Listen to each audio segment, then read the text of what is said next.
C'est déjà la fois. Donc là, on va dire, en tout, il y a 3-4 jours de travail. Donc la pièce là-bas, il faut à tout prix s'y mettre dessus parce que voilà. Il n'y a plus de temps à perdre, Edmond Haché doit absolument terminer une dernière sculpture. Armé de ses outils et d'une tronçonneuse, le sexagénaire se dirige vers son préau. Toujours inspiré de sa culture, il dessine des motifs sur le faux merisier soigneusement choisi dans son champ. Dans mes sculptures, je sculpte toujours je réalise toujours les deux clans, les clans de la mer et puis les clans de la terre. Comme c'est notre histoire, ça fait partie de notre identité, voilà. Et c'est dans le patrimoine, j'essaie de garder tout ça, de réaliser des pièces, des sculptures pour montrer toujours notre identité. Cette ultime sculpture servira à garnir son stand avec les autres petites statuettes. Pour Edmond, la sculpture fait partie intégrante du développement économique et touristique, une façon également de promouvoir notre culture. On va dire, s'approprier dans le monde de la promotion touristique, et puis là, quand il y a le développement économique, surtout touristique, parce que c'est notre seule ressource sur les fous, sur les îles. Dans les réalisations qu'on fait sur les sculptures, on donne aussi des messages. Sur notre culture. Sur notre culture, voilà, notre tradition, l'identité. C'est bien de faire une ouverture. Maintenant habitué des grands rendez-vous dans les îles et sur la Grande Terre, Edmond Haché recherche et privilégie plutôt le partage et les échanges entre sculpteurs. Voir un peu la sculpture où elle en est. Rencontrer des sculpteurs là-bas sur Marais. Voilà, des sculpteurs d'Ouvéa, de Tokano, de Nengoné. Voilà, échanger, partager, voir un peu, même se ressourcer aussi. Si pour le sculpteur de Lifou son métier est une vraie passion, Edmond Haché souhaite également faire passer un message destiné à la jeunesse du pays. Le message, c'est de montrer aux jeunes que moi, il ne suffit pas de s'arrêter. Après les échecs scolaires, par exemple, on ne peut pas penser qu'on part à la dérive, non. La sculpture, c'est aussi un bon métier. Attraper le ciseau et puis le mailler, chercher les idées, retracer devant un bois, et puis faire sortir, mettre une âme, donner une âme après, ça veut dire. Et c'est ça sa signature.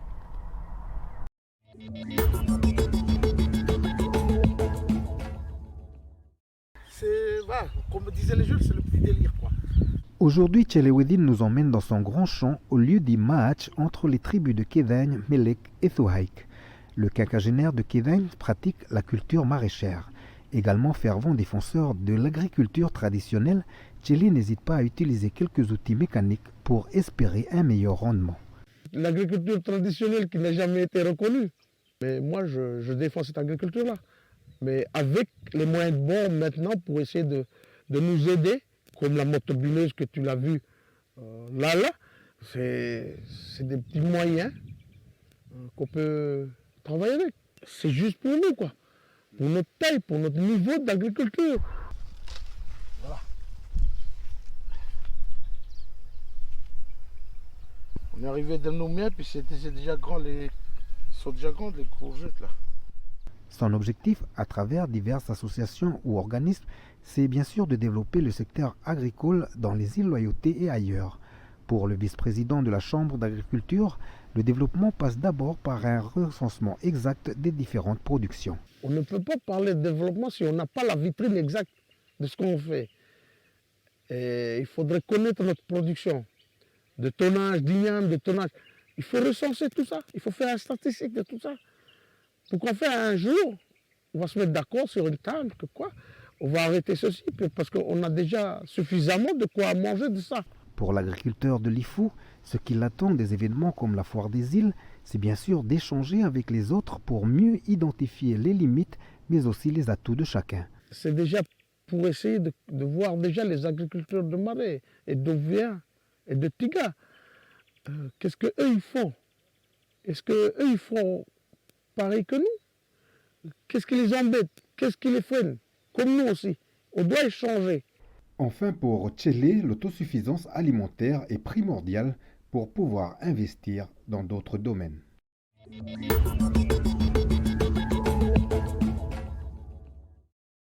Je tape là, haut, là.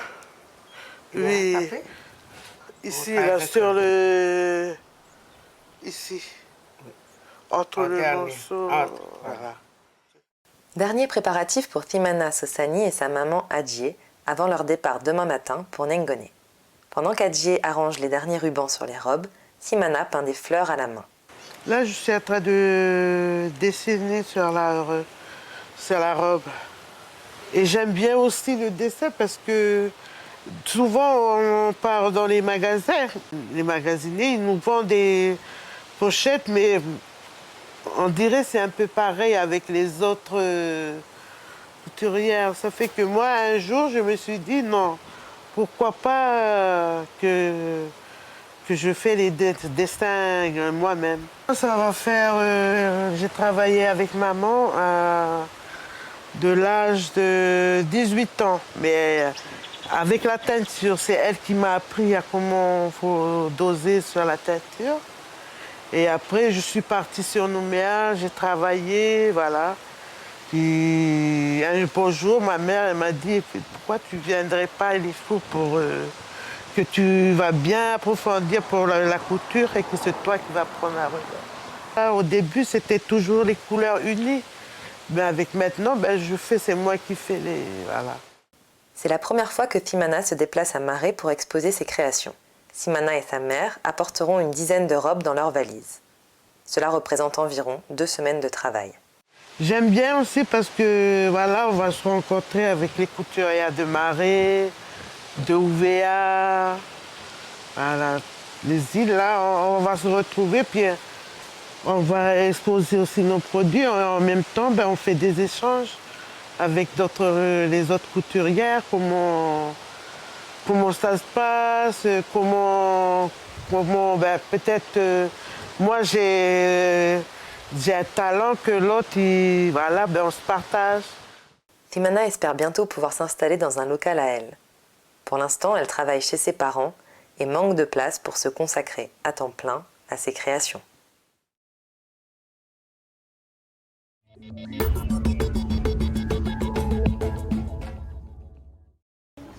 Ailleurs, donc du coup, chaque caisse ISS, si jamais on a plus, on met 2 caisses. Philippe Aliki est l'agent Beticho à Lifou. Il vient de recevoir un coup de fil du président du comité qui gère la délégation de Djehou. Une situation qu'il arrive maintenant à bien gérer durant chaque déplacement des producteurs de l'île. Quand les gens ils arrivent petit à petit très tôt le matin, le bateau arrive tout à l'heure et je pense que ça va rentrer dans tout ça. Oui, il n'y a pas que la foire, il y a aussi d'autres événements, il y a aussi les mariages. Donc quand il y en a 100 personnes ou 200 personnes à gérer, donc une fois qu'on a l'habitude, il n'y a pas de souci. Pour honorer les 30 ans de la foire des îles, cette année les producteurs de Lifou ont mis le paquet, plus de 2 tonnes de produits seront acheminés sur Maré. Une tâche facile à gérer pour Oles Ukado, responsable de la délégation de Lifou. En quantité, on a eu 68 cajots, et glacières et des paniers. Il y en a 68 en tout qui sont partis hier par le DL Scorpio. Essentiellement dedans, les glacières, vous avez tout ce qui est produits vivriers, les ignames, les patates, et tout ce qui est sculpture, miel, tout ça. Alors il y a pas mal de miel aussi qui sont partis aussi hier, et puis tout ce qui est ignames, patates, citrouilles et tout ça. Et aujourd'hui, c'est tout ce qui est le reste, c'est-à-dire tout ce qui est légumes, voilà, les fruits, tout ça, ce qui part aujourd'hui par le Beticho. Pour nous, ça va parce qu'on a tous les événements qu'on a eu, Nouméa pour les deals, vous avez Beticho, tout le monde est rodé. Alors maintenant, je vois les producteurs qui sont rodés. Quand on dit voilà, telle heure à telle heure, il faut embarquer la marchandise, ils sont là, quoi. Parmi les exposants, Hélène Wadjiako, il représente la Maison de la Vanille. Pour le jeune technicien, cet événement est l'occasion rêvée pour sensibiliser tous les acteurs sur la situation de la filière vanille. Ça fait déjà 3 ans qu'on constate une baisse de la production générale de vanille sur l'ensemble des îles. Et justement, à travers la foire, c'est une occasion aussi d'interpeller l'ensemble des producteurs de vanille sur l'ensemble des îles. Et bien sûr là aussi les institutions. Enfin, de nombreux visiteurs sont attendus pour souffler les 30 bougies de la foire des îles à Maré. D'ailleurs, comme aujourd'hui, le Beticho effectue une rotation spéciale nommée à Maré demain pour ceux qui souhaitent profiter d'un week-end festif avec les gens des îles.